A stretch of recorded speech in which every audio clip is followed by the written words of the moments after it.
Hello. We have with us MoltenCucumber again, doing a second tour of the show.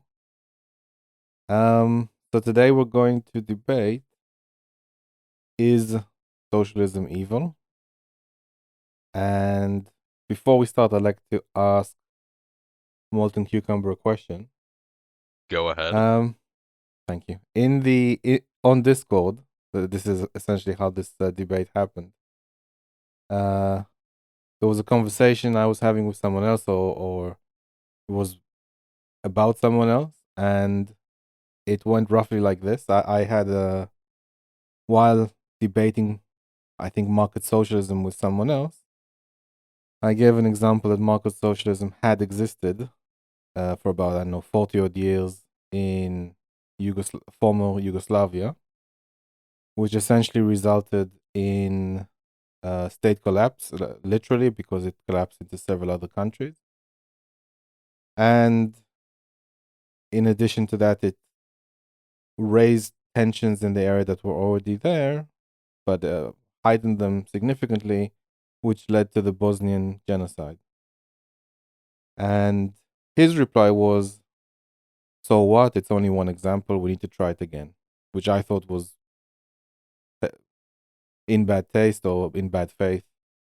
Now, you surprisingly said similarly that one example isn't worth shit. Uh, so would you still hold that claim? One example is certainly not enough to be conclusive, is probably the best way to phrase it. It Okay, so let me is, let me ask a follow up then. Would you retry the market socialism experiment with knowing that there is a risk of state collapse and genocide? I mean, yes, but there is also that risk in virtually any form of government outside of I I'm not actual sure. anarchist I'm not sure if ideals. that's true. I don't. I'm not sure if that's okay. So let's flip it just before we continue. If it might be relevant to the debate, should we try Nazism again? Because maybe the first time they just got it wrong. No. Why not? Why is one-time Marxism conclusive bad, but one-time market socialism not ain't shit to decide that it's the final nail in the coffin? Aside from all of the other differences, the market socialism doesn't have a foundation on genocide and culture. You even if you do believe that market socialism can only like inevitably lead to that, that still doesn't make it predicated on genocide. It is not like even if I were to grant you that it always devolves into genocide, it is still not the same. So So if both market social, I'm not saying it is, but if both market socialism and Nazism always devolve into genocide, forgetting for a second the core ideology, outright stating that it should or should not include genocide, but if the result is always genocide, then we should still try it. no, Or not if did it's I miss? Okay, sorry. Can you so repeat then what you said? so if you assume not it is proven that market socialism leads to genocide, there is still a difference because only one of them touts genocide as being a good necessary part of the society's existence. Like I don't think you will find anyone outside of truly insane people saying that Nazism and fascism are good. Okay, well, let's say just fascism or ultra nationalism. Should we give that a second try? There's no stated No. genocide in this particular deal. Okay. Well, so fascism does denote the the word. Fascism does it is predicated on exclusion. It is a exclusionary ideology that there's always an in group and the out group which is being discriminated against. That is one of the most No, that's one of the well, most I let central me parts let me of help you. fascism. Let me help you. So it's not necessarily. I mean, it's not necessarily. Not that I'm promoting it, but it's not necessarily the case that it's supposed to be in group and out group. It's supposed to be uh something ultra nationalist. Like the state is the most important thing. Now, there have been versions of it, obviously, that have said, well, some individuals are not worthy to be part of the state. So, for example, if your blood is the reason why you belong to a particular country, or why you belong to a particular nationality, sorry, uh, then maybe it evolves into a situation where some people's blood is better than others. But just ultra national, just saying the nation is good, we should have a strong nation, and it will lead us in the right direction, may not necessarily seclude may not necessarily have an in group and an out group, because the nation is the focus in effect. My criticism there was specifically of fascism, not ultranationalism, although I would argue that ultranationalism does include that outgroup, and that being anyone not a member of that state, nation, country, whatever. Okay, well, there's an out group in socialism, no? Who would that be? The capitalists. Once, I mean, kind of. Uh huh. In a if you were being incredibly reductive, yes, but also only during a transitionary phase. Um, once once an idealistic true socialist economy has been established, there would no longer be capitalists to discriminate against. But Okay, more well, importantly, there is also the fact that capitalists are not you are not born a capitalist. Well, okay, a few people are. You are not it is not an immutable characteristic, which is well, one of I the then I would say similarly, fascist Italy, in the case of Jews specifically, because this is a theme that in the conversation there'll be a lot about Jews. He said that Jews can be Italian after they've gone like through a transition of 25 years. They'll start becoming spiritually Italian and spiritually nationalistic. who said that? So Mussolini. Ah, everyone's favorite dictator. Well, another version of fascist, or the OG The fascist. OG fascist, yeah. Yes, original flavor. Oh yeah. Um, so there is like the concept of I mean, obviously, Germany was more purity of blood and had like a stronger sense of racism, but fascism with a capital F, Italian fascism, would have allowed minorities as long as they show that they are for the state, or if all I don't know, go through a trial by fire. I have no idea.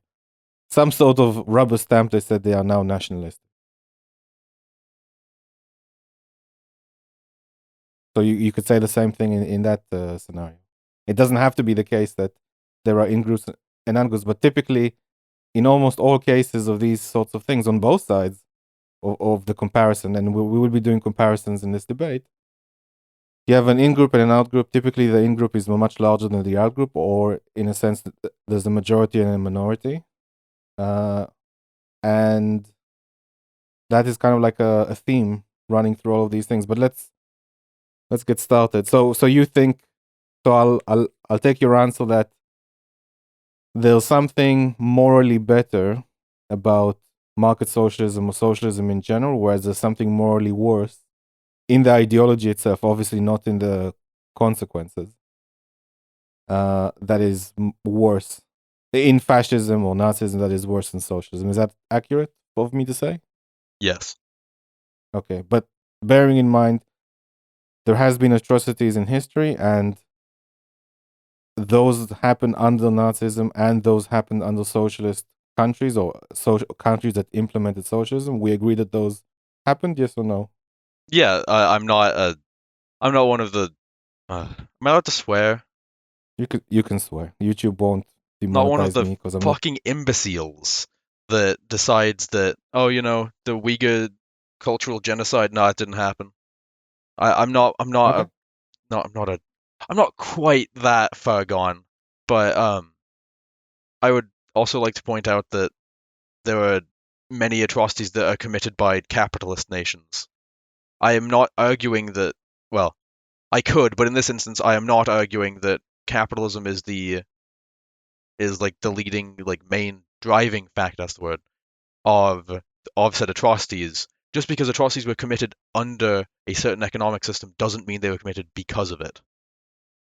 Well, I am going to make the case that it is because of it in this Okay. debate, and all you need to do is disprove my correlation or Okay. causation. Please Okay. go ahead. This is why I signed up, because this is something I know at least a little bit about. I am not the most knowledgeable, but Okay. Okay. So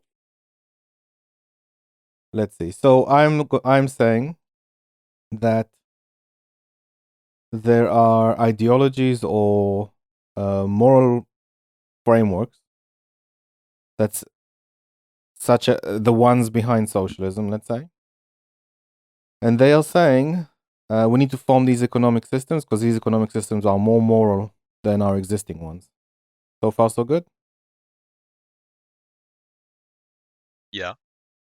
Now, I'm making the claim that the result of we have seen in history that the result of these systems, that very large atrocities or the largest atrocities in history have happened under these systems. Now, that's not to say that every single implementation of socialism had an atrocity, but pretty much what has happened is from a range of the best outcome being state collapse to the worst outcome of genocides and millions of people dying through various ideological economic projects that result in starvation. Similarly, we have on the other side of the fence, we have fascism and Nazism, and their ideology seems to be more, how can I say, like viscerally wrong to us. Although to some people, maybe alt-right people may disagree with me here, but viscerally more evil. And those, in at least one case, have resulted in mass atrocities, but there have been other cases where that has not happened, like just five-figure kind of atrocities, but not any big ones to speak of. And you could also say that there are several countries in Europe at the moment that operate under a similar kind of ideology as the core guiding principle, although it's less pronounced than in the Second World War, but you could say they're influenced by that ideology at the moment.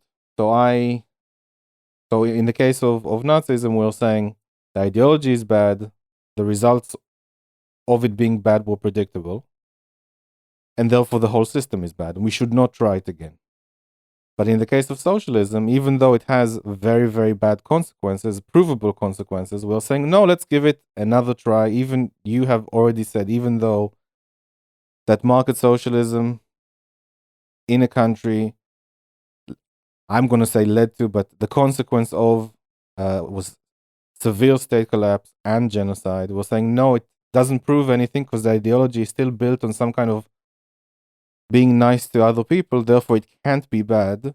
And the consequences can't be related to the ideology. Have I started on the right foot here, or have I strawmanned anything? No, that seems to be pretty much what I said. I don't really disagree. Okay.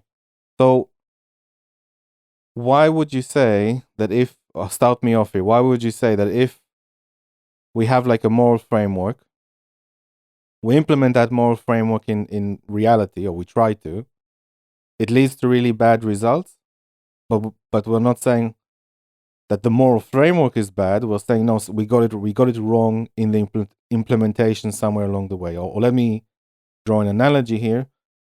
We bought an IKEA buildable cable. We followed the instructions. It went horrible. It went horribly. So are the instructions bad, or did we just implement it wrong? I mean, it's not usually.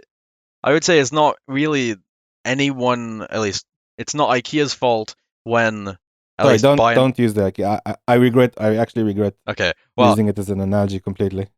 it's.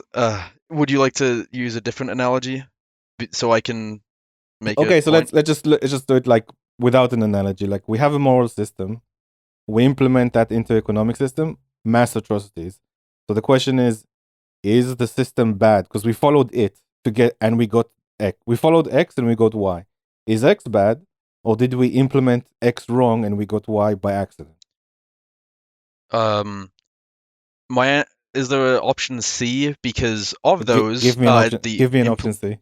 so of those, the latter, it was implemented wrong is closer, but no, it is not really very intellectually honest to say that it was entirely their fault when quite frequently it is due to outside influence. Uh, so like to use like even like Yugoslavia, uh, there was like they had an incredibly unstable political history, and the reason that they went bankrupt was because they spent so much on military spending, uh, because of preparing for war against both NATO and the Soviet Union. Like, No, that's not what happened. And I studied Yugoslavia. is that not accurate? No, Okay, they correct weren't me. actually they weren't actually in a war. No, they weren't in Tito a was war, but Tito was actually a very good diplomat. He was hmm, playing both sides, and he was actually getting foreign aid from both the East and the West. He was getting a combination of foreign aid and loans from both sides. He was playing the East as in communism and saying, we're kind of like communism, we're thinking about it, but we're not fully committed yet, but give us foreign aid and loans in the meantime. And he was doing the same for the West. And in his funeral, it was like almost all the world leaders, like from both sides, the worst, most evilest leaders and the most American or British or whatnot. Like everyone was there. He was a very good diplomat. And he was able to play both sides. There was no risk of actual war at all. I mean, Stalin back in the day before Stalin died sent some assassins to kill him, but they missed. But after that, he was just playing both sides, and he was able to get a lot of foreign aid and created a sort of credit bubble that allowed them to fund their day to day economic activities. hmm, And if anything, like they did have like an industry in terms of military spending. It's not that they had a large military, but they did produce a lot of AK-47s, and I think even today, a lot of AK-47s in Africa were made in that period in Yugoslavia, from that period in Yugoslavia. cool. Well, thanks for the history lesson. Even though it messed up my point, that I did not know Well, that. Thank you. maybe let's stick to the Well, so vanilla USSR, Mao's China, and maybe oh well, Cambodia. okay. I mean, uh, the USSR had some good things about it that were achieved by virtue of socialist policies, and almost all of the bad stuff was due to authoritarianism, which basically everyone agrees was bad, was and is bad. Like Okay, and if I say that I'm I'm quite confident that authoritarianism is pretty much part of socialism. Like it would be very difficult to detach it. it's authoritarian socialism is one of the most easy to implement but hardest to maintain, which is one of the reasons why it is so popular in history, and it is a legitimate, however much I dislike it, subset uh, of socialism. It is not the only form of socialism, which Okay, is so my main let point. me ask. Sorry, let me. I'm Go slightly ahead. cutting you off, but let me ask you, like, in the direction of why I think has to be authoritarian. Um, you within socialism, and I don't really see too many ways around it. You need to appropriate people's property. They're not gonna like that. Um, and to some degree, you need some force to appropriate property from some people. Now, this isn't the key issues for the mass mass death. This, in fact, could be one of the small things. But in addition to that, I'll contrast it to what I think democratic socialism, or what people think democratic socialism would look like. So, let's say a lot of Marxist-Leninist countries had a 5-year plan to implement something. That isn't something you can do very easily in democratic countries. I'll explain why. Because democratic countries have elections every 2 to 4 years. It's very difficult in those countries to say, I'm going to make a very big change.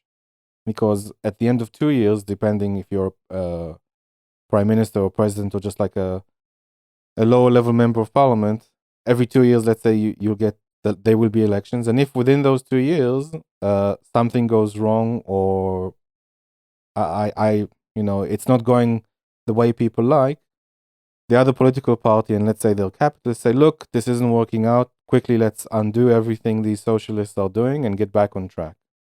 So it will be easier for an authoritarian to implement a 5-year plan or a 10-year plan than it is in a democracy, in my opinion.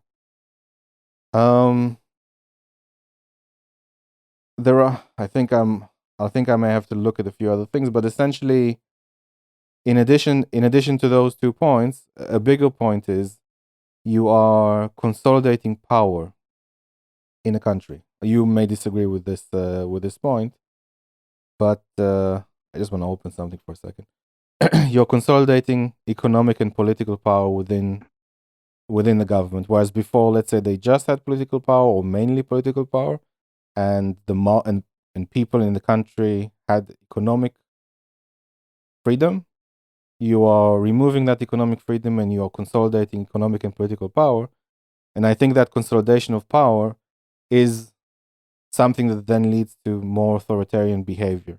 In addition, typically the socialist countries, they didn't allow for political pluralism. You wouldn't have a situation where you had more than one party, like the Socialist Party and the Capitalist Party. In fact, they hunted down anyone that was counter-revolutionary or even thought about being capitalist.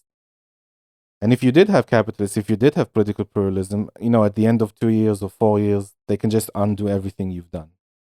Um, so that's why I think, like, socialists don't fully appreciate that really the best chances of success, or maybe one of the few options of implementing socialism, is through some sort of authoritarianism. Either if they didn't expect it, it may happen anyway, or they may outright know it will happen, and that's the only way to implement it.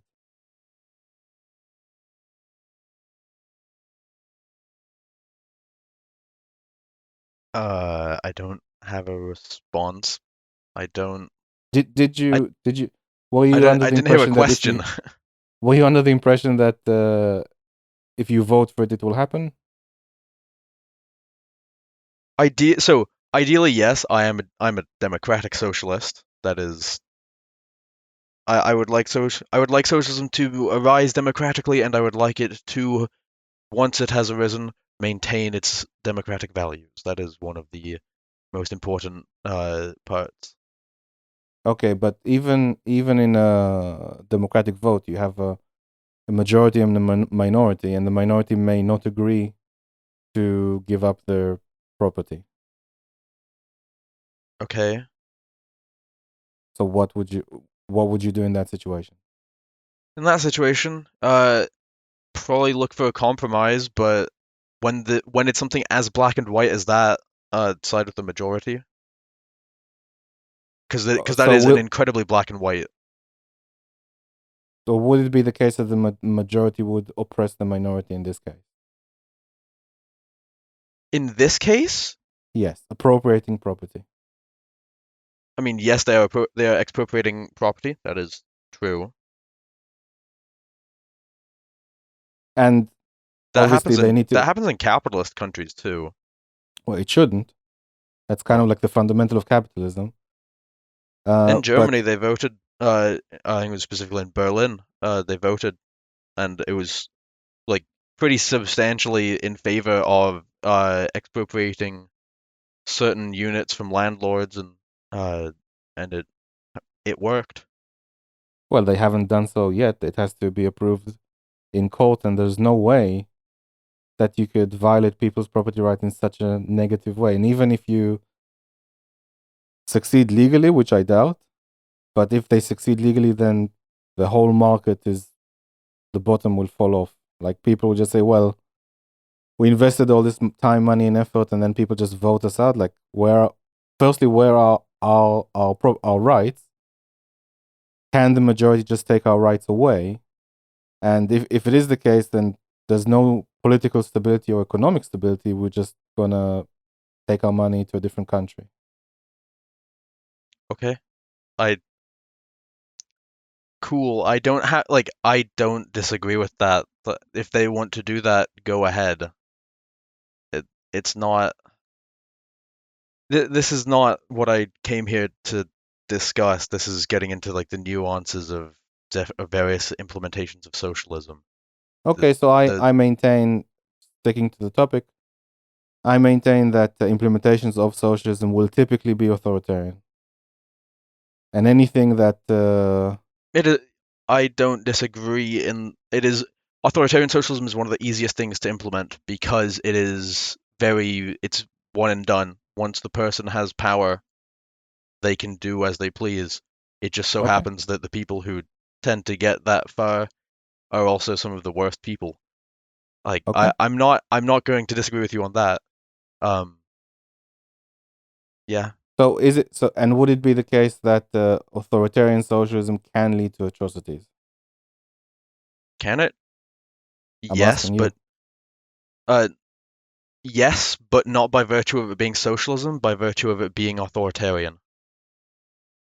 But we just agreed that authoritarian socialism is like the most likely form of socialism. It's the e- it's the easiest to implement, and that I am saying that the authoritarianism is the bad part. The socialism is the good part. One Right, thing but that it's still a whole package. if you so if you had a hypothetical like benevolent god, they could do Mm-hmm. it.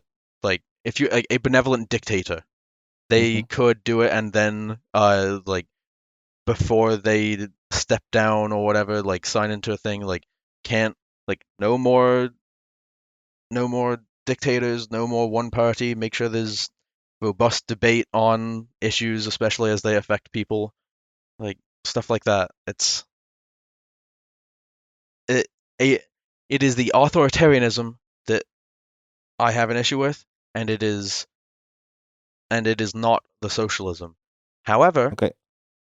Can you uh, help me understand how you extract the authoritarian in a country, not like in a group of 22 or 200 people that decide to open a hippie commune and they all agree to it. I mean, in a country, how do you implement socialism when, let's say, you only have 51% of the vote?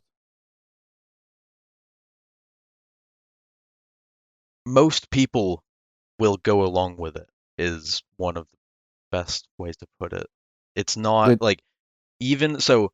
For example, like in the U.S., my fabulous country of origin, mm-hmm, it is like routinely it is well, we have the electoral college system, which is mm-hmm. god awful. But ignoring that, whenever there is an election, yeah, it's not like it like there's not much choice between the two. You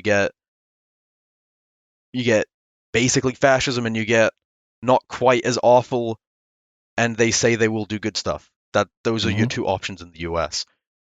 But there is not a uh, there is not a like robust rebellion that happens every single time someone gets elected, except for this year. But this year is, oh well, the last couple of years with the election of Biden has been a little bit weird. But until then, yeah, hold on a second. So you're saying while Trump was in office, that people just say, you know what, I don't really like Trump, but I'm going to give him a try. no, it's not. It's not that they were gladly accepting I it. mean, It's he that won they, the Democratic vote. That's kind of it. Like we the, just have to give I him a mean, try. he didn't win the Democratic vote. He lost by about 3 million. Fine. The But no, electoral whatever. yes. No, but Yes. my point is that there was out like at least to my knowledge, there were no serious like attempts at rebellion as a result.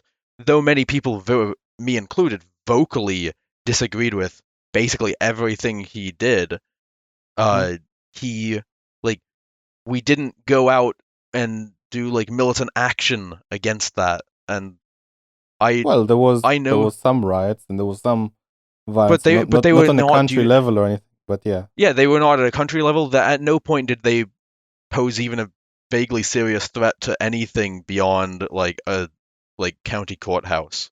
That was like the worst that happened, and and lots of that was for good reason. For example, the 2017 Charlottesville stuff was like people protested after that because there was a congregation of Nazis, and then there were and then like the BLM protests when people were protesting police violence.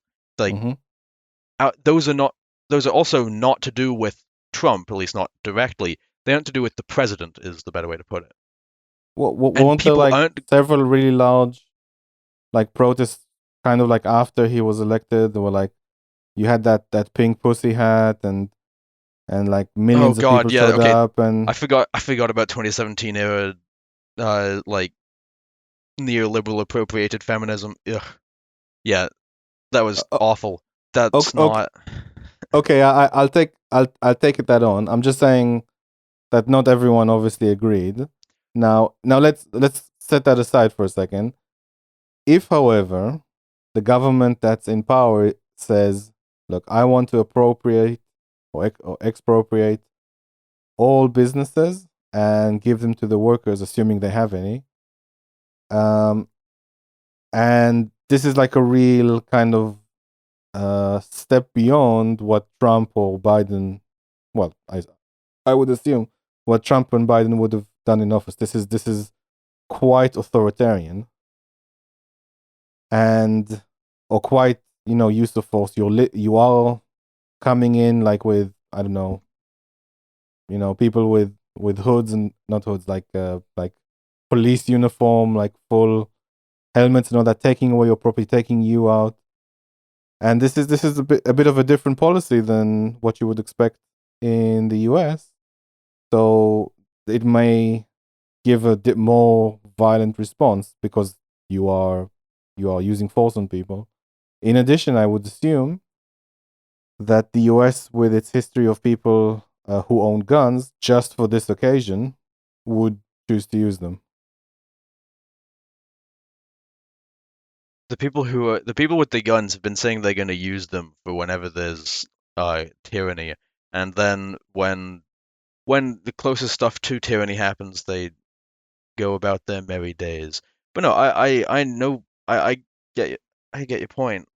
I mean, It's even if it's like a tiny minority, they're not gonna give up their stuff without a fight.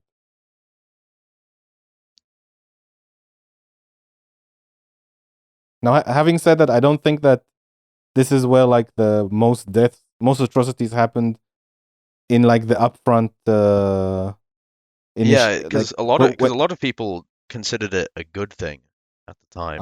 I'm sure they did. Like So like take the Kulaks property away, tell them give it to the state and all that, and then everyone can share the factories that were taking away from the bourgeoisie. Um,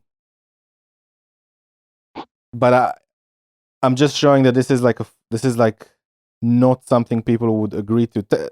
Even like on a very primitive level, if you have something that's yours, like it is yours, you feel you made it, it belongs to you and it's yours, and the government comes and takes it away. you a lot of people, and let's say even if you put like decades of your life into that business, you would resort to violence. But obviously, like if it's like a handful of people compared to the rest of the population, then the majority can tell tell the police, yeah, we don't care about these people, we want their stuff anyway, so go ahead. So we are already using force, we're just okay with it. Yeah. Okay, we're okay with force, and we're okay with people losing their individual and property rights, and we're okay with these authoritarian You made a quite big jump policies. there. Well, have I? Which?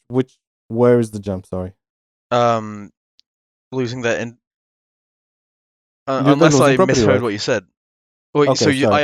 yeah, unless I misheard what you said, individual and property rights. Do I take that to mean you say that they are losing their individual rights? They're losing their private property rights. Yes.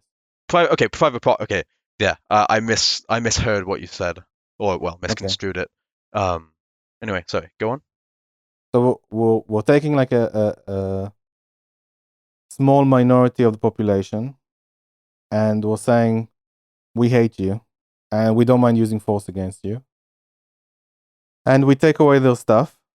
We relinquish them of their private property rights. We use force, and it's a arguably, I don't even think it's arguably an authoritarian move. It's not liberal, not democrat. I mean, it is democratic, but it's mob rule slash authoritarian.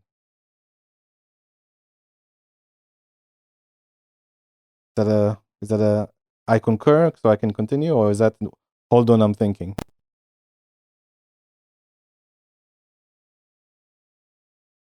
I mean, so uh, by and large, yeah. I I don't I don't agree completely, but like I don't have the I don't even know what the word would be. I don't really have a way to disagree, Well, like you're gonna have to because come up with something, because I'm gonna ask, why is this moral?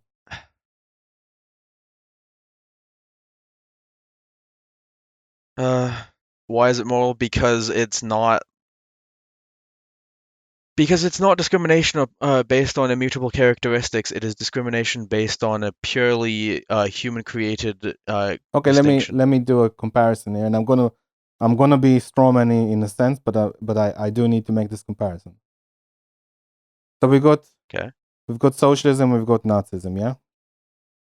We have a Hmm. majority on the Nazism side. We have a majority of German people, and we have a minority of ethnically Jewish people, yeah. On the Yeah. socialism side, we have a majority of proletariat and a minority of capitalists. Okay, Hmm. both are applying force. Both are using force and taking the stuff of. In both cases, they're taking their stuff away. They're harassing them, killing them, kicking out of the country. I don't think I'm exaggerating too much. But in both cases, we have these similarities. So now explain to me, why is one side moral and one side immoral? Because only one of them is I based on don't. immutable. What is I'm that speaking really important? fast. Why is immutable? Because one of them you can change. Like discrimination. So, for example, like to use a very topical example, discrimination based on uh, like sorry, discrimination in very heavy air quotes, um, based on vaccine status is a common thing for people to complain Okay. about these days, and frequently they compare it to like the really deranged, vocal, outspoken ones compare it to Nazi Germany. Mm-hmm. What aside from the many other reasons that it's a stupid comparison, you can get vaccinated. You can choose. You can make a choice to no longer be to be in this discriminated against Okay. group. If in the antebellum South you couldn't choose to no longer be black. In Nazi Germany, you couldn't choose to no longer be Jewish. That's not how faith works. And immutable characteristics are different because of their nature as being Okay, immutable. You I can't change that. You I can't appreciate fix that. it. So are you saying that socialism isn't immoral because you don't have to be a capitalist? You can just not make a you can just Yes, give I up your think factory so. and not be a permie and not Yeah. One way that would be a fairly balanced way to go about it would be rather than like actually like using soldiers to come like seize it from you by physical force. mm-hmm. Instead, you just make it so that it is economically not viable to continue being a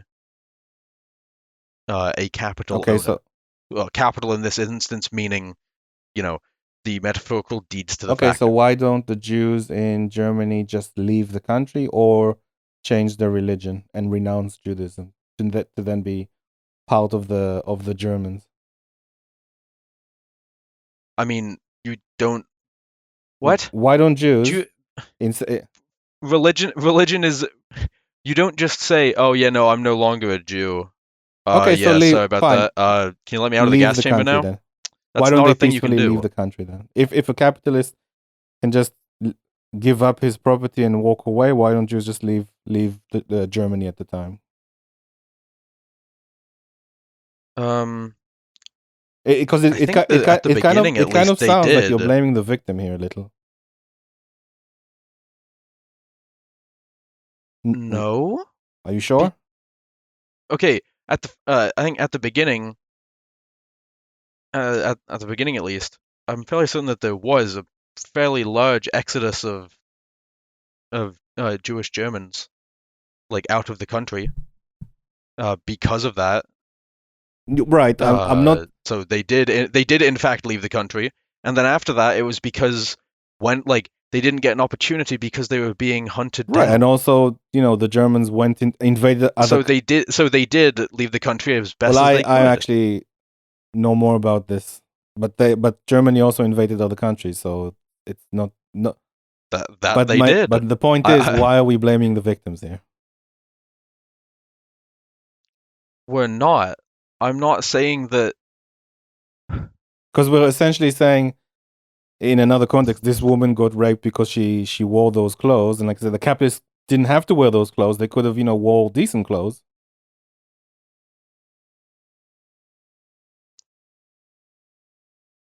So I'm trying to wrap my head around We're that. blaming the victim. We're saying capitalists didn't have to be something, and that's why we're oppressing them. Capitalists can voluntarily renounce their stuff, and if they don't, we will not like the punishment is purely economic.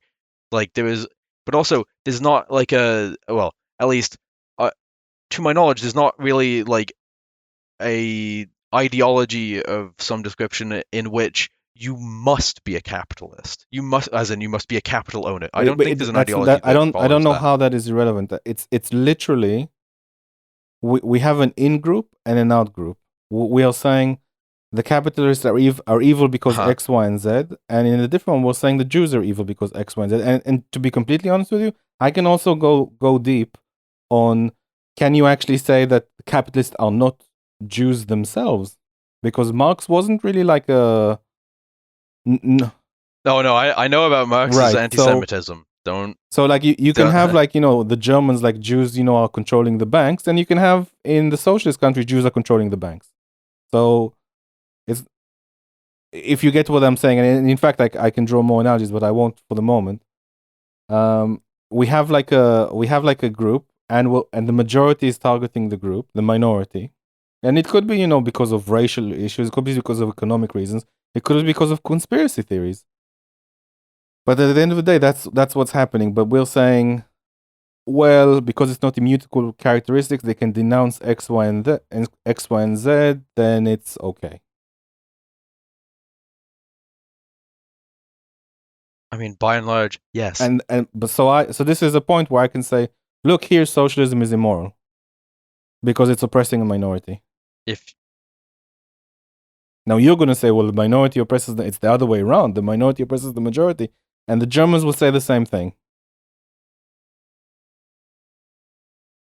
Okay, one of those is based on fact, but that's I'm not going to even bother engaging with that one. There is also, like, you did just say it, that one of them is immutable. You can choose to not be a capitalist. You can choose, like, you can't just say, like, you can't just say, oh yeah, no, I'm not a Jewish Right, but person anymore. I I am understand that it's a I Christian understand. man.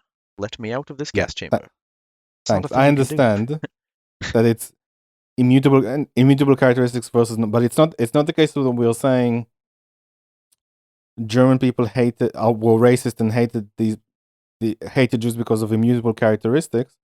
And on the socialist side, it's not like we are oppressing a minority of people that are very successful in business. That they are murderers and sorry, it's not like we're oppressing a group of murderers and rapists, and we're bringing justice to them. We're literally socialism is literally attacking a group of people that are more successful in business, and we're saying no, actually they're exploiters, they're the devil, so on and so forth. Germans are saying no, the Do Jews are the you devil, so on and so forth. I can, do you believe in the well, meritocracy? I, I don't, Sorry, I don't.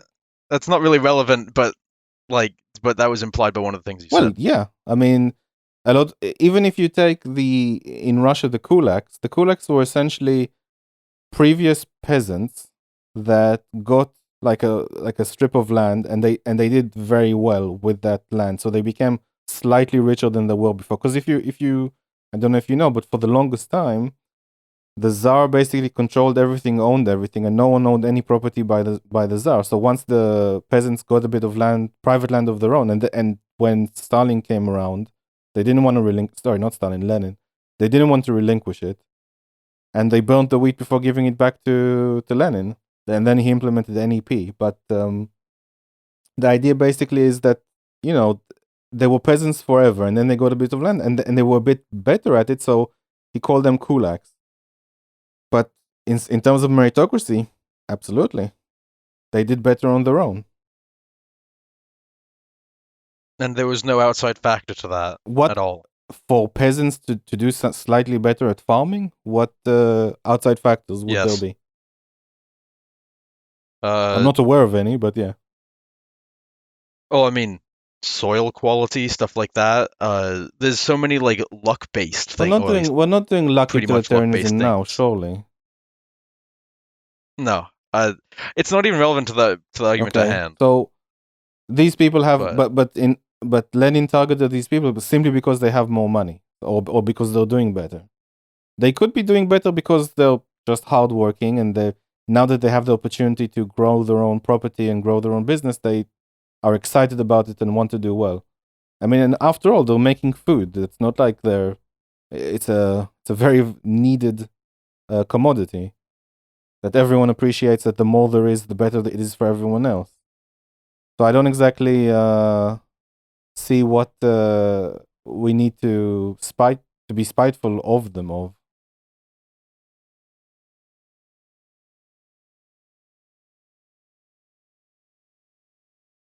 So okay, you don't think that oppressing minorities is an evil characteristic? I would say this. depends on. So it depends on what they're being oppressed for. But I would so uh like would you oppress like well it's a bit of a reductive way to view it, but would you oppress the proverbial schoolyard bully? I mean, I don't know if this is the best analogy here, but like if you're saying, would you oppress a minority of murderers and rapists? I would say, well, they themselves did unjust things and they need to be brought to justice because murdering and raping. And But one of the core I things, wouldn't say in any by any stretch of the imagination that the minority of people that do well in business are that, unless like specific examples of them broke the law in a specific way. I mean, Why are we even the grouping them together though?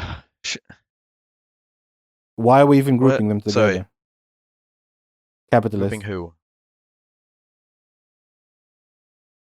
Because they all share the same defining trait, which socialists consider immoral, which is property Right, but owning. they are all they could be all different people from different walks of life. Some born rich, some born poor. There's no. It's not like they hang out at the same club. Maybe some do, but it's not like all of them hang out at the same club or anything. They all, in the example of the kulaks, they started from peasants. Some people could be aristocrats from previous generations and they just received money, but they're all different. Why are we grouping them? Because they all share that same. Because the defining thing within capitalists is that they are capitalists. That is Right, but the capitalist in the sense that they own why something because I they own, but okay. yeah, which is which socialists consider immoral. You're asking me like the moral reason, Socialists consider it and it moral is because if you own something. If you own if you privately as an individual own the yeah. means of production or some part or some portion of it, Okay, yes, that is let me moral. ask you a That is the question. socialist. Go right Let's ahead. say I'm not sure if I've done this with you already, but let's say I uh, own. I did do this with you. Let's say in the example where I own a bag factory from last time, Oh my god, yeah, and I yeah, hire that an was. employee or two employees. Am I immoral for Hmm. owning a bag factory? I am. Yes, What did I do that's that immoral? the Where? What did I step the boundary from? When I owned my own bag factory and I was doing it alone, I'm assuming I'm moral. Yes. When what? Sorry, before repeat hiring that. anyone, and I had a bag factory. Do you remember our example, or should I remind you? Sorry, you were immoral for owning the factory. I mean, the employees. Uh, that is a separate issue, but also owning the factory is in and of itself also So immoral. when I made the factory from scratch and I worked it on my own, and I owned the means of production, but I also started from nothing. Like I worked for someone else. You I built it built with it your with my bare bare hands hands. and everything. I saved up. I opened my own company, and it was bumpy to start off with because not everyone was buying my product. After a while, I perfected it. I did well, and then I started hiring some people. Until the point I started hiring people, did I do anything immoral?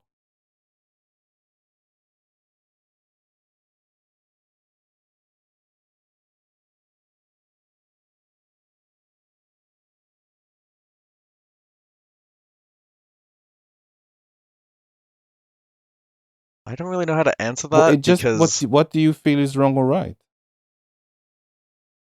Do you, is this a complicated exam? Am I doing some trickery or something? it's not the example itself per se, but rather the fact that it's an incredibly like it is not it is because it is a hypothetical. You can have it isolated from outside things, and it is a very uh, generous hypothetical to your position because I don't know about that that. would never I think happen. most companies start out this way. So like uh um okay, maybe most do.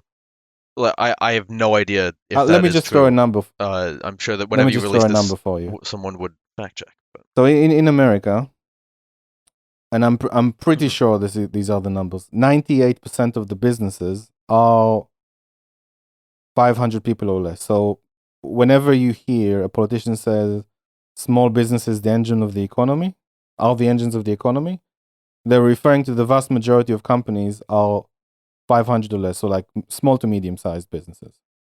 Typically, some of those would be mom and pop shops, and some would be 500. Obviously, like there are some multinationals and all that, but in terms of uh, out of all the companies registered in some office in America, 98% of them, I'm almost positive that it's around those numbers, are 500 people or less. So even the 500 people would be like numerically not that high. The most would be small. So the Yeah, example I'm giving you is not light years. Obviously, it's not a multinational, but it's not light years away from the majority of the economy.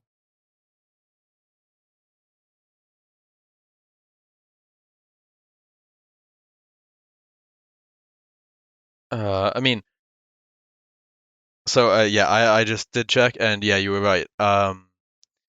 There were 6.1 million employer firms in the United States in 2018. Uh, of those, firms with fewer than 500 employees accounted for Okay. 99.7%. There you go. So, not that that's especially necessary, but those are the numbers if you're interested. Um, So my example now.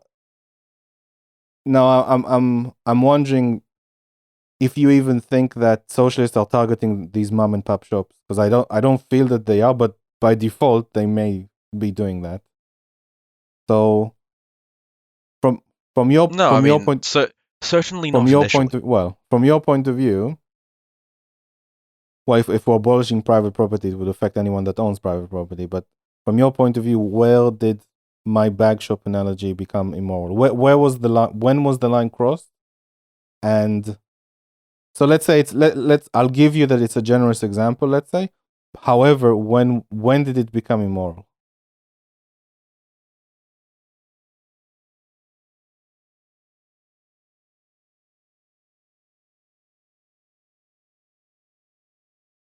Do you want me to you want me to be completely honest, Yeah, or just of like course I want you to be bullshit completely. off the top of my head for the next couple Have of I seconds? bullshitted you so far? Okay, then if I'm being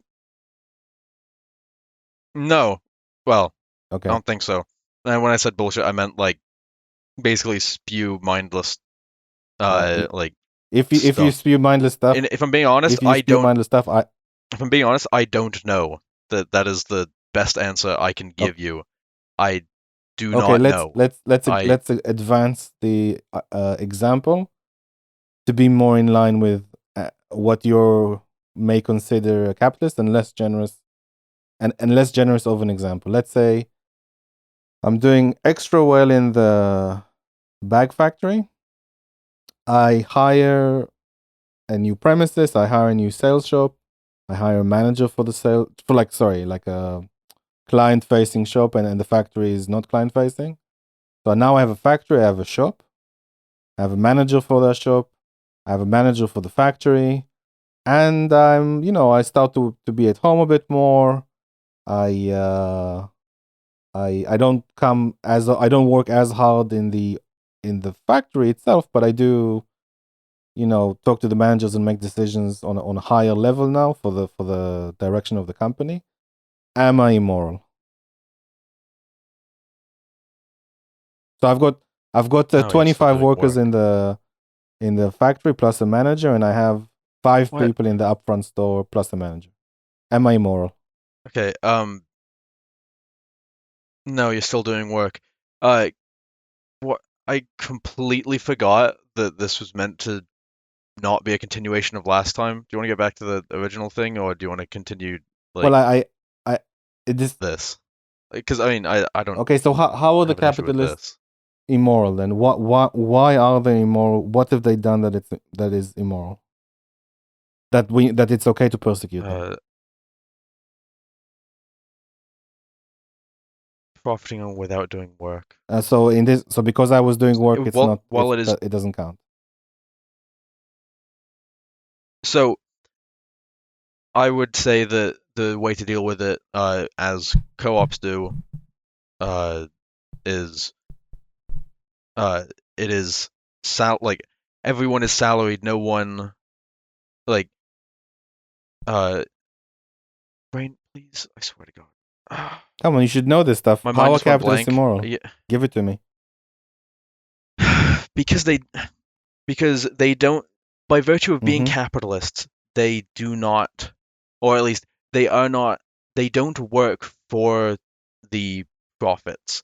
They might, and that will add to it, but they like, I think the fun buzzword, especially on the Sigma grindset TikToks and Mm-hmm. stuff like that, is uh what is the buzzword they use for that? Passive income. There we go. The like the best thing for everyone. Okay, so The let me ask two follow-up questions to your point. So we're saying capitalists are immoral because they provide capital, provide investment money, They help start the company. I'm assuming you're agreeing. They help start the company, but then they don't work in the company. They just take profits on the amount of money they invested. Yes. Have I Yes. exaggerated anything, or are we okay to continue? It's a tad simplistic, but no, I don't really Would you disagree. like to add something to what I said? No, You can now. no, but were this the beginning, I probably would, but like I do not have your fortitude for Well, when it comes to I do like to discussions. simplify it. To be fair. Yeah, Oh, I know, and I appreciate it because it okay. helps me. So by that definition, firstly, Elon Musk and Jeff Bezos are not capitalists, but They are they are capitalists. working in their business. Always have. They are working, but that doesn't. So they are.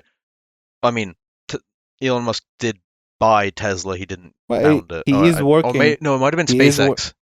Yeah, sorry.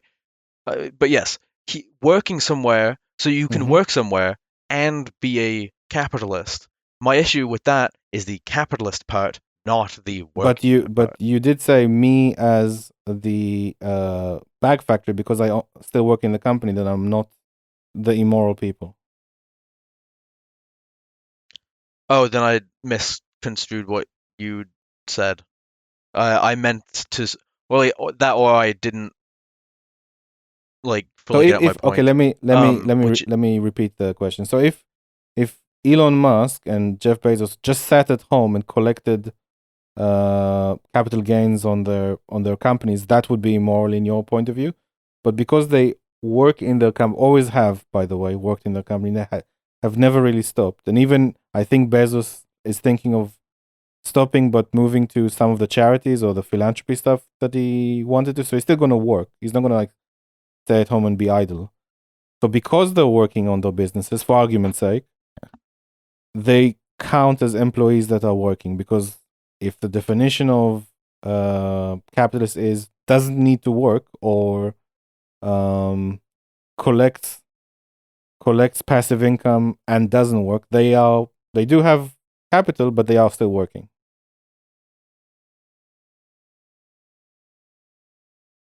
the issue is the passive income. Whether they make it on top of salaried work or Hmm. whatever else is irrelevant. If that is the only source of income, cool, don't care. If that is like if they do that and it's only a if they do that but they also work, they should get paid for their work. They should not. It is the accruing of capital gains in this instance that is the issue, and whatever the And that equivalent is would be. immoral. That Okay. is, yes. So I'm going to ask another question. Basically, every single worker in the economy has capital and will get to a point where they stop working from it. What? Are you familiar with something called the pension? Yeah, I am. Remember, I live in the Well, U.S. for argument's sake, right? Let's say the majority of the workers will have a pension Yeah. So and will your example fails in the U.S., but I you take can't your have a point. pension in the Yes, U.S. you can. Very few people have the ability to save for that, and like, uh, the majority of workers in the U.S. uh live paycheck to paycheck. The median income in the U.S. is like 34,000, which is a hair above the poverty line. The The median U.S. is household in the fucked. U.S. is 69,000. You can check that. I checked that recently. Oh, so I was looking at that's for individual income is 30,000. Okay, median household is 69. That's not that. But look, That's any which way. I don't know if how it is in the U.S., but in the U.K., when you hit retirement, everything's private. There's no nursing home or something that's public. Like it's on you. And at some point, your body's gonna stop working, and it's not something you won't see coming. You know you're gonna get old, and there are pensions. There are like most are private, but if you're a government employee, it will be government pensions. But the majority are private. And even you remember back in the day in 2008, was some companies had Hmm. company pensions, and then the UK government said you Hmm. can't have company pensions anymore. It all has to be private. So most of us have private, and at some point it's going to be enough for us to retire off. I mean, you could say maybe a meager combination of national insurance. I don't know, like a few £100 a month plus your pension. So at some point, a lot of workers are by your definition are going to be capitalists. Over time they save into it, they invest in other companies, their pension grows over time, so they accrue the profit into the pension, and at some point they will stop needing to work and live off the payments from the pension, meaning they are capitalists.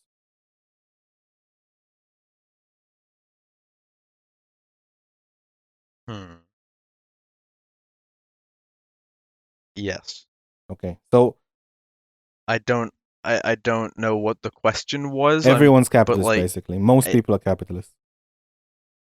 Even the uh, billionaires are a old combination people. of workers and capitalists. Regular people are a combination of workers and Yeah, but capitalists. Anyone who has a pension is a worker and a capitalist. yes, yes, that is true. But like, that's not. Uh, I'm just trying to point. yes, that is by virtue of a Okay, capitalist I'm just trying to economy. point out. You cannot like you. It is so incredibly difficult to be not capitalist in a capitalist Okay. economy, and and especially like later in life, like once you hit, say, like the mandatory retirement age, which is 65. Mm-hmm. Once you hit that, it is that at that point it is impossible. That is not a thing that you can do unless you are unless you are unreasonably skilled. Well, you unless you don't Not need to use unreasonably your skilled, but physical body to earn money. yeah, so So like if you, yes, yeah, there are people like I would like I even I well, actually, okay, I am not a good example for this. Pretty much everyone is to some degree a capitalist, but not by virtue of, but most of them it's by virtue of necessity rather than need, greed, or so by greed, not hold on a need. second. What I'm just saying is that these distinctions are largely bullshit, and socialists are going after rich people because they're rich Hmm. and because they have something that socialists want, either a factory that makes stuff or outright money in the bank. By the way, and I raised this Mm, point on Discord. I said if we're making a decision between private property and personal property, will socialists in the revolution let the rich people keep their money, gold, and jewelry? Because that to me would be personal property. And I'm not entirely convinced that they will. I'm pretty sure they'll raid that as well. So it's frankly, without like, straw manning it too much, would you it like to seems listen? like they just want to steal stuff. And that is immoral on its face. And even like the distinction between who's a capitalist, who's not a capitalist, it clearly, we know clearly who they're going to go after. They're not going to necessarily go after the mom and pop shops right away, let's say, or even at all. They're going to go after the rich people. So that is the distinction. You have money, we want it, and we're gonna take it away from you by force.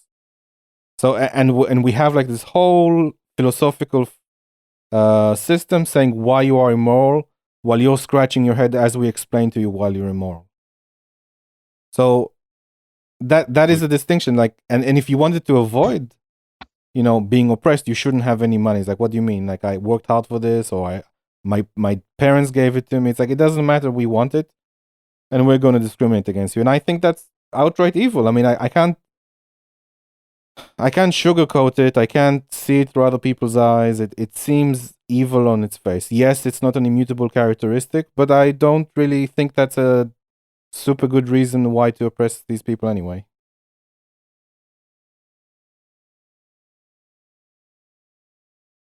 Anyway, I made the case that it's evil.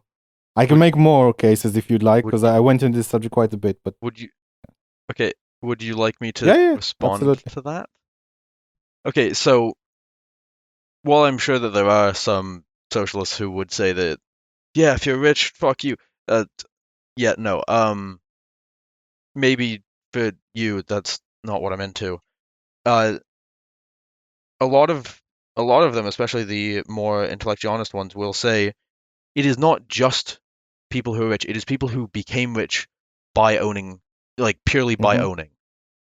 So there are people like you can become like at least you can become rich, not to the unfathomably wealthy levels of modern day like billionaires, but you can definitely become certainly uh, quite rich if bordering on legitimately, unequivocally rich purely through your own like labor.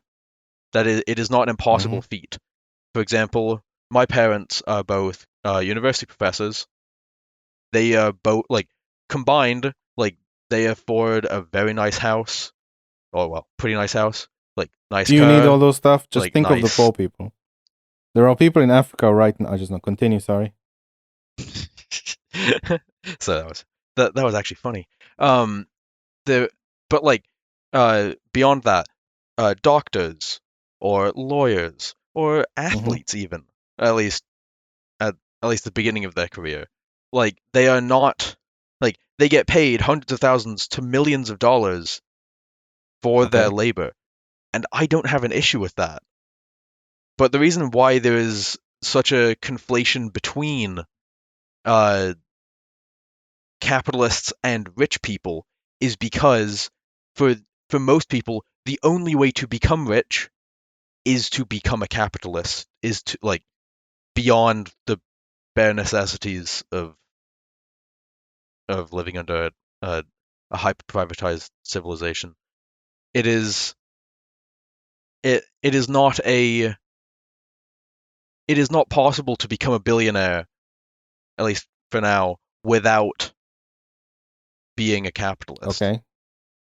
And most people who are millionaires, like actual like millionaires, did so by virtue of owning capital, by owning private property. And would you? But it is not. Sorry, go ahead. Okay. I can say a few things about it, but I don't think that in this debate I will. But I'm just I'm just trying to prove the point that socialists are targeting these people. They are blaming them for being immoral, and I can make the case that it's not. It doesn't necessarily have to be true that they have done anything immoral.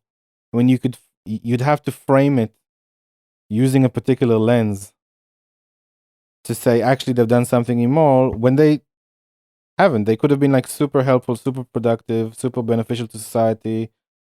Created a good product. I'm just I'm being generous here, but created a good product, hired people, all around were happy. Maybe some people were a bit former employees that were upset about something, but on the whole, they were positive. And socialists are targeting these people, saying they're immoral when it may not necessarily be the case. Now, I would just like you to grant me that while it could be the case that some people who are rich did so in a dishonest way, I will grant you, sorry, that some people became rich, did it in this dishonest way, or they paid some politicians and as a result became rich. And there are, I would say, I will hope, a minority, but the majority of the people did so in a productive and helpful way. Or at the very least, it can't be true that all of them default to being immoral. Like maybe some are and maybe some aren't. And if an individual who are not moral or they violate the laws should be held accountable for that. But just because they have capital is not a good reason to discriminate against a minority of people. And I would say that because you are, or because the ideological system is doing that, that discrimination, similar to other ideologies that discriminate, is immoral itself.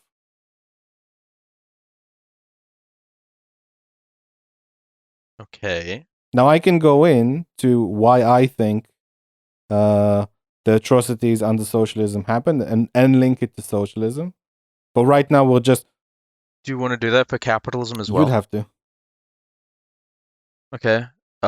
Would you like to? I'm getting a bit tired, and also I'm very hungry. I mean, So, would I like to do it for socialism? Sure. I mean, if you want to do for capitalism, you'll have to do that. why would so? You want me to start the process of linking it? Well, I would Okay. sure.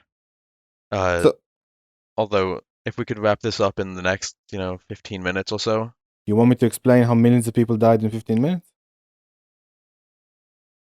Yeah, you're good at talking fast, and also you are very good at Well, explaining thank you. things. Okay, I'll give it a shot. So with the background of doing a bit of research in this area, I believe that, and I need to use a new word here. I believe that because socialism, sorry, is a collectivist ideology, and if you look at collectivism in Wikipedia, socialism is in that same page. Um, that causes issues that later lead to atrocities. So before we talked about in group and out group, that is a collectivist mentality, or a tribalist mentality, that we have a collective, that's the in group, and the out group is the target of the collective, or they are a collective themselves, but like a smaller one, and the two groups are fighting. And typically in atrocities, what you would see is a majority collective oppress a minority collective. I've never seen a situation where equal sized collective attack each other. Typically, the minority collective uh, is harming or attacking the majority collective. Typically, they're part of the country, or they're together. They live together, sorry, but the minority collective is harming or attacking the principles of the majority collective. So in the case of so we talked about oppression. So in the case of the USSR, I'll just go over this quickly. They targeted people that were what they consider bourgeoisie, and sent them to the gulags. They sent kulaks to the gulags. They, at some point, Stalin came to power, and just like people who are counter-revolutionary or politically not aligned with him, so it could be the case that they were like not as um, not as socialist or communist as he would want, or like more Trotskyist or something like that, or they were just didn't like what he was doing and they wanted to attack and take him out of power.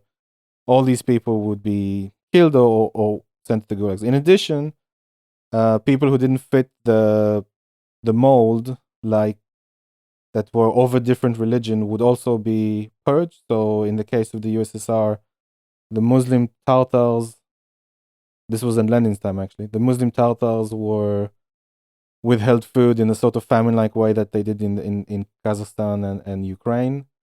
But they were seen by Lenin as nationalist bourgeoisies, and that's why he targeted them. So anyone that doesn't fit the mold of the collective would be purged, sent to prison, or killed. Similarly to China, we had China attack Tibetans and many Tibetans, but some Muslim minorities. In the case of Cambodia, also people who didn't fit the mold, people who had glasses, who could have been intellectuals, were executed, and their children and their wives.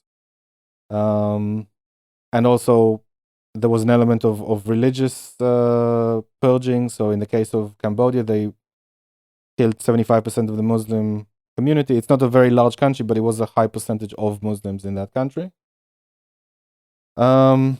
And one of the biggest reasons for the atrocities were typically ideological economic projects. So it was typically collectivization of farming. Started with the USSR, saying, "Look, this capitalist way or this individual way of private ownership is the opposite of what we want. We want collectivized farming, because reasons, and as a result, uh, these tragedy of the commons like effects happened. I'm doing it very quickly, but as a result of this collectivized farming, it's pretty much agreed on. Some people say there are this and famines, but essentially, this was a very large part of it. The yield were low, it was inefficient, and millions of people died in Russia in 28 to 33, I think, or 31 to 30, 31 to 33, maybe. Then over in China, exactly the same thing, 58 to 62. 60 million people died from because people were afraid of Mao. They kind of like didn't let him know what was happening, and it extended the period of time where people were dying. Then it would have happened in Cambodia too, because they were operating on the same system, but the Cambodians just were very effective at killing themselves before the hunger set in. And these are things that I would associate more with socialism, the ideological approach to the economy. It has to be the opposite of private ownership, to capitalism, to individuals doing stuff. It has to be a collective, which led to the most amounts of death. And as we mentioned before, I do think that socialism has to be authoritarian. If it has to be authoritarian, these things happen, and we are oppressing a minority. Therefore, I think that socialism is evil. If you consider those to be default, what about people who die from lack of access to medical care? So I have a problem with this comparison to perfect utopia. Like, we could solve all these problems right now, but because capitalism is something, then it's capitalism's fault. Because so let me just make two comparisons before you throw me some numbers. In the case of socialist countries, the government did it to their own citizens, so it's not the case that I'm considering invading other countries and the deaths that resulted from that. The government killed its own citizens, and B, their situation got worse rapidly, and they died as a result, either from starvation or purges, or political purges, or murder. So if starvation counts, why does one last one last thing? I forgot what I was gonna say.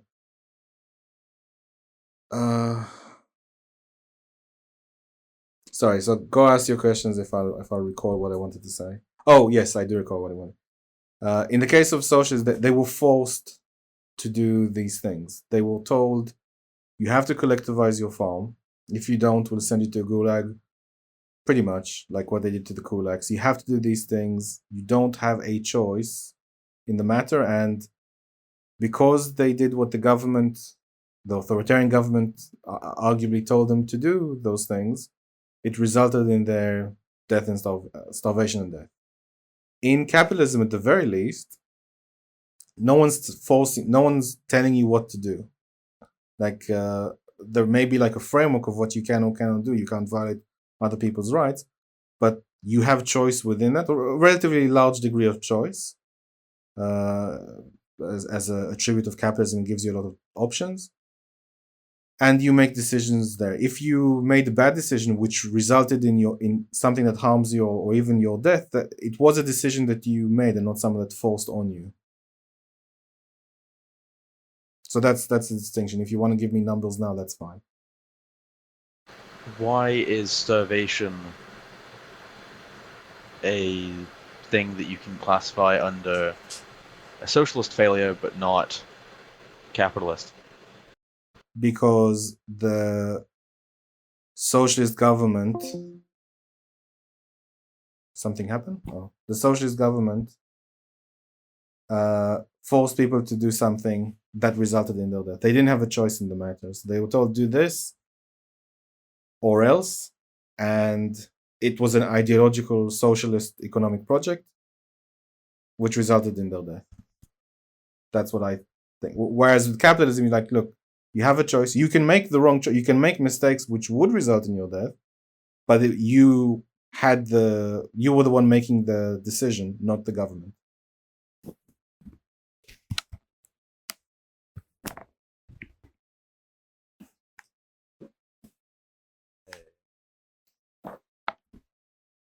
But this is kind of the reverse. This is fighting your real numbers with your, like, with the idealistic capitalism.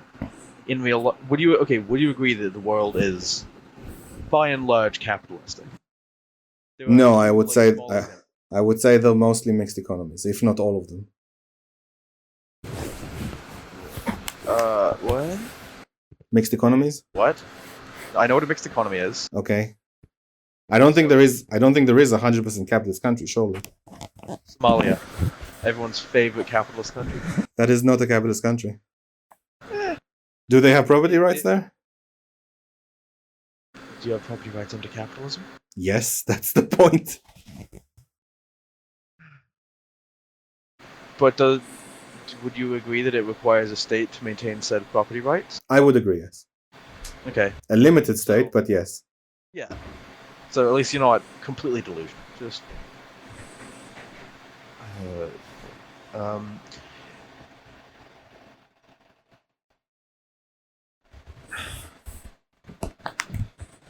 So, why is the world not? So, if the world is largely like free trade is one of the most popular things. It is one of the most common things in the world as far as forms of interaction. Mm-hmm. Well, look, to mixed economy, yeah, but if we're talking about it like something like Venezuela, favorite boogeyman of idiotic talking heads on the right. Not you. I was thinking more like Ben Shapiro, Tim Pool type. I've also studied Venezuela. I can answer Venezuelan questions. I think they had like something like 30% or 30% public ownerships, like 70% private. Right, but those 30% are over 80% of the overall GDP of the economy, and they also they hitched it to oil, a very, very risky thing to do. They didn't necessarily hitch it. I'll explain. They didn't necessarily hitch it to oil. They had oil, and they did try to unhitch it from oil. They invested, for example, in 258,000 co-ops. Only 50-odd survived. 50-odd thousand survived. They took away, land from rich owners and expropriated and gave it to some of those co-ops that I just mentioned. And they did have this socialist ideological plan to grow the economy. So they nationalized some banks, they nationalized some I'm pretty sure they did. I'm under the impression they nationalized some hedge funds or investment companies. I'm somewhat sure. But if I'm wrong, I'll admit that I am. The corps, for example, they gave money to them. They subsidized them. They were not part of government ownership anyway. So even in this case, just because you're saying 30% doesn't mean they weren't using oil money to prop up the economy so it will grow in other ways. They were just not very good at, or they were using ideological socialist economic decisions to grow the economy. They did try to, and everyone tries to unhitch from oil. Everyone. Saudi Arabia. Everyone knows that it's a limited resource, but they just weren't very successful at it. Would you say that many attempts at coups and... Yeah, they had coups there. Even Chavez had a coup in 92. Yeah, so he was the one initiating it in 92. Yeah, but would you say that coups are not generally conducive to a smooth sailing experience for the citizens and economy? I mean, sure. In general, though, they nationalized their oil way, in the 70s or something. And in general, a lot of Latin American countries see socialism as something favorable. It's they teach it at school in a particular way. The philosophy is in the air for something conducive to socialism. They like that stuff over there. And bear in mind that Venezuela is not rich like Norway, the people there. So the oil was subsidized so people could, grow the economy and pay less. And a lot of programs that were using oil money to help people get food, or like price controls of food. And I think even food was nationalized, or some chains were nationalized. But yeah, you can continue. I need to let my dog in for a second. Well, I have to go because I am starving, the food is getting cold, and my boyfriend is demanding cuddles. Spencer's demanding cuddles. Okay, so socialism is evil and Spencer wants cuddles. Yes. Honestly, you should title it that. Unironically, title it that. Okay.